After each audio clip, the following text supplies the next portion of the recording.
Everyone, welcome back to my channel. কেমন আছো তোমরা সবাই? অনেকদিন পর ভিডিও দিচ্ছি, সরি গাইস, কারণ এত শ্যুটে বিজি হয়ে গেছি না যে আসছি, খাচ্ছি, ঘুমাচ্ছি, আর শরীরে এনার্জি নেই, এমনকি রিলস করার টাইমটুকু আমি পাচ্ছি না। তো যাই হোক, চলো আজকে আমাদের বাড়িতে মনসা পুজো, সবাইকে জানে মনসা পুজো অনেক শুভেচ্ছা। তো পুজো শুরু হয়ে গেছে, আমি রেডি হচ্ছিলাম। তো চলো, অনেক দেরি হয়ে গেছে কারণ আমার ঘুমতে ঘুরতে আমি সব থেকে লেট করি বাড়িতে। তো চল পুজোর ওখানে যাওয়া যাক।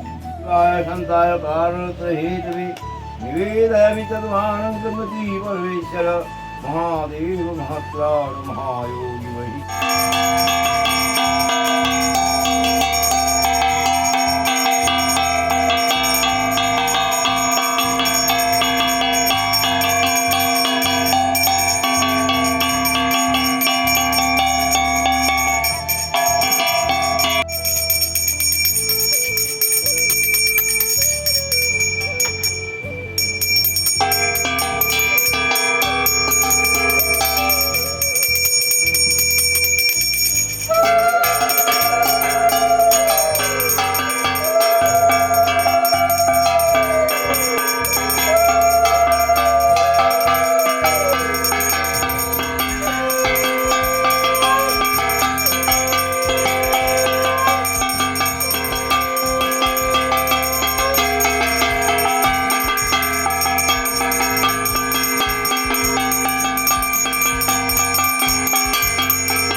পুজো তো হয়ে গেছে, প্রসাদ খাচ্ছিলাম, আমি ভুলে গেছিলাম ভিডিও করতে।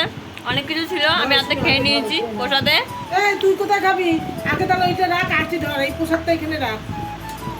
একটা কলা আর আমাদের মনসা পুজো সবথেকে মানে ইম্পর্টেন্ট হচ্ছে প্রসাদ, দুধ কলা। কতটুকু দেবো বলবি, ফেলবি না কিন্তু, যে আর দিয়ে না বলবি। তো এখানে সবাই প্রসাদ খাওয়া হচ্ছে, আমি খেয়ে নিই, ফেলে রাখ কলা। আমি শুধু দুধ খাবো, কলা খাই না আমি। কি হয়েছে তাতে? এটা ফেলে দেবো, তাই এর মধ্যে খাচ্ছি, নতুন টেকনিক।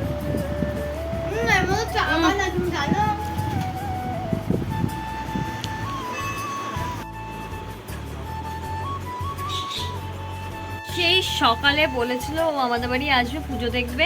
তো আমরা বলছি আয় আমাদের বাড়িতে। এবার হচ্ছে ও এখন এসছে ও আমাদের বাড়িতে। কটা বাজে? 2টো। এখন সকালবেলা। কিরে মনা, 2টো এখন সকালবেলা? ভাই এখন সকালবেলা? তুই শাড়ি পরে দিস, সকালবেলা? বাহ, সাবাস। কি গিফট আগে শুনি, খুলে দেখবো। বাবা, এত খাবার না আনলেও চলতো আমার জন্য, এত গিফট না আনলেও চলতো আমার জন্য। এটা অত্যাধিক হয়ে গিয়েছে। চিল মারছে, প্রসাদ খেয়ে আর ওকে 1 ঘন্টা প্রসাদ ফেলে দিয়েছে। বসে বসে খাচ্ছে, মায়ের সাথে গল্প করছে, মানে সব আছে এখানে।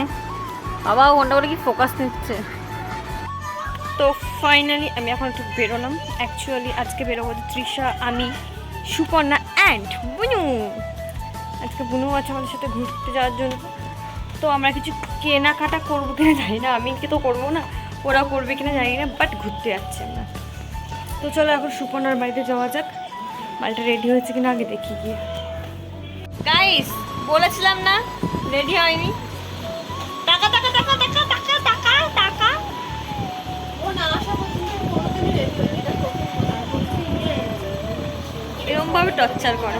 সবার বেস্ট ফ্রেন্ড কি একই রকম করে? আমাকে অবশ্যই কমেন্ট করে জানিও তো। সো গাইস, এত সাধনার পর ও রেডি হয়ে যাওয়ার পর আমরা বেরোলাম, আর টোটো নিয়ে নিয়েছি। তো চলো এখন তৃষার বাড়ির সামনে যাওয়া যাক। তো আমরা চলে গেছিলাম হচ্ছে ফার্স্টে তৃষা, আমি, সুপর্ণা আর বুনু মিলে ঝুলন দেখতে, কারণ এখন চলছে তো ঝুলন যাত্রা। আগে আমাদের বাড়িতে না প্রচুর বড় করে দাদা আমরা সবাই মিলে ঝুলন করতাম, কিন্তু এখন আর করা হয় না।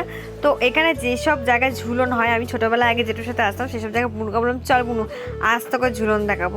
আর এখানে দেখো কি সুন্দর কৃষ্ণ ঠাকুর মাখন গাছ, আর ওখানে শিব ঠাকুরের মাথায় জল ঢালছে, আর এটা হচ্ছে ছোট্ট করে একটা ঝুলন করেছিল এই জায়গাটায়। আর তারপরের যে ঝুলনটা দেখেছিলাম, এই যে ছোট্ট করে সুন্দর করে ঝুলন করেছে। এই ঝুলন দেখতে আমার খুব ভালো লাগতো, কারণ আমাদের বাড়িতে আগে খুব বড় করে করতো, এখন আর করা হয় না কারণ সবাই বড় হয়ে গেছে তার জন্য।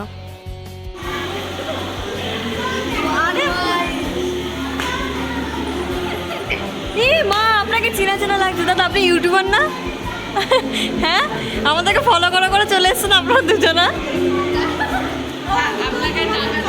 তো এইটা হচ্ছে অনেক বড় ঝুলনা, এখানে ছোটবেলায় আমি অনেকবার এসেছি। আর এই দিকটা করেছে পুরোপুরি শহরের দৃশ্য, দেখো সমস্ত রকম পুতুল দিয়ে সমস্ত কিছু দিয়ে এটা একটা করেছে হচ্ছে শহরের দৃশ্য। আর এই দিকটা করা হয়েছে গ্রামের দৃশ্য। তার আগে চলো তোমাদের সাথে একটু গোপুর দর্শন দিদি, দেখো কত সুন্দর লাগছে না রাধাকৃষ্ণটা, সত্যি দেখার মতন, চোখ জুড়িয়ে গেছে। সবাইকে গোপালের দর্শন দিলাম, কৃষ্ণ ঠাকুর দর্শন দিলাম। তো চলো এবার দেখা যাক হচ্ছে আমাদের গ্রামের দৃশ্য। আর দেখো শহরের দৃশ্য যতই করা হোক না কেন, গ্রামের দৃশ্যটা একটু বেশি ভালো লাগে। সত্যি কথা বলতে শহরে থাকি আমিও, কিন্তু গ্রামে একটু বেশি ভালো লাগে। দিনের বেলা সত্যি খুব ভালো লাগে গ্রামের দৃশ্য। আর দেখো এখানে কত সুন্দর লাগে, দেখো ওই বাইরের ওপর দুটো হনুমানও বসে আছে, এগুলো কত সুন্দর লাগছিল। আমি ছোটোবেলায় পর্যন্ত ফিরে পাচ্ছিলাম। আর অঙ্কুর আর দাদা হচ্ছে আমাদের পেছন পেছন পেছন পেছন চলে গেছিলো, ওদের সাথে ওখানে গিয়ে টুক করে আমাদের দেখা হয়ে গেছিলো, তাই ওদের সাথে একটু খুনছুটিও করছিলাম। দাদা আমি তোমাকে 2 টাকা দিচ্ছি, তুমি তাহলে আমাকে 1 টাকা জুতো এনে দাও। টাটা মনা, এখন পড়ে যাচ্ছিলাম। চল মনা আমরা ঘুরতে যাই। টাটা অঙ্কুর দাদা, টাটা। আর হচ্ছে বাড়িতে নিরামিষ, তার জন্য বাইরে আমরা কিছুই খেতে পারবো না। মোমো ফুচকা এগুলো আমার দেখেও আমি খেতে পাচ্ছি না। তো আমরা ভাবলাম চলো চাই খেয়ে আসি, তার জন্য আমরা সবাই মিলে চলে গেছিলাম চা করে, একটু চাই খাই। চা ছাড়া আর আজকে আমাদের কিছুই নাই। মানে সত্যি কথা বলতে আমি বেরোই মোমো না খেয়ে আমি বাড়ি আসি না, কিন্তু সত্যি কথা বলতে আজকে আমি মোমো খেতে পারিনি বলে খুবই দুঃখিত আমি গাইজ। আমরা দেখে তাই নাকি? ভাগ্যিস আমরা দেখেছি লুকিয়ে লুকিয়ে আসতে, তারা বল কি হয়েছে, আমরা দেখছি লুকিয়ে লুকিয়ে ঢুকছে।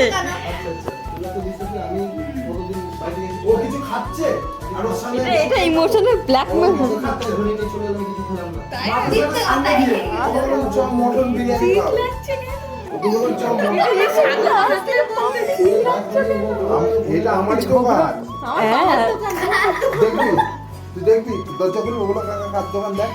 দেখ তোর থেকে বেশি আমরা আসছি, ওদের থেকে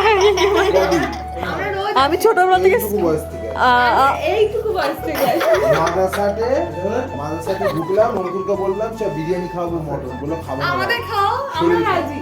অফার একবারই মাদ্রাসাতে, তার আমাদের সাথে থাকলে খাবো। এখানে লস্যি অফার, লস্যি সাথে কোথায় উঠতাম আমি? না না না মানে কি আজব, আমরা দেখি টুকটুক করে সামার খুলে ঢুকছে, আমরা রাখি কিনছিলাম। আমাদের সাথে এতক্ষণ দেখা হয়েছে, একবারের জন্য আমাদের কিছু খাওয়া। হ্যাঁ আমরা টুকটুক করে ঠিক চলে এসেছি দেখি, বিশেষ করে বুড়ো পাঁচটা দেখেছে। আমরা টুকটুক করে পেছন পেছন নিয়ে চলে এসেছি, আমাদেরকে না দিয়ে খাবে, কত বড় ক্ষমতা। তার মানে কোনো ঘাপলা কেস আছে, বুঝতেই পারছি। দেখ তোরা আগে এসছিস, আমরা আগে পেলাম। আমাদের লস্যি খাওয়ালে আমরা খুশি। হ্যাঁ আমরা আমরা তো ছাড়তে পারি না তোমাদের মতো। হ্যাঁ চুপ আমরা কর। কিন্তু খেলে নিয়ে যাই, মার্কেটে নিয়ে যাই, এই করি ওই করি। এই লস্যিটা খা, লস্যিটা খা, খা খা কোনো টেস্ট করে বলতো ঠিকঠাক।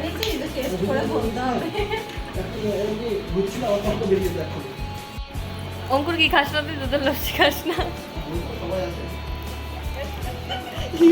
না না এটা মাছ না, ও খায় না, ওর জন্য একটা স্পাইডি বলাতে। এখন অঙ্কুর দাদা ঠাকুরদার আমার তিনটে একরকম নেবো, আর এরা তো নিবেন না। এরকম আমি করতে পারিস না, আমার বেস্ট ফ্রেন্ড স্কুলে যেগুলো ভালো ভালো পড়ে তাদের জন্য ভালোগুলো কিনতে, আমাদের এমনি এমনি তাদের জন্য এগুলো কিনতে। আমি এখন বলতে যাচ্ছিলাম মায়ের সাথে কি আগে লাগে পড়া সাথে এত রাখি কিনেছি আমি। আজকে রাত্রিবেলাতে বেরোবে, আমি আজকে রাখি কিনেছি 320 টাকার। আর তুই? আমিও তোমার জন্য ঘড়িটা কিনতে যাবে। তৃষা আগে আগে রাখি কিনে রেখে দিয়েছে। দাম কম পেয়ে গেছে। হ্যাঁ।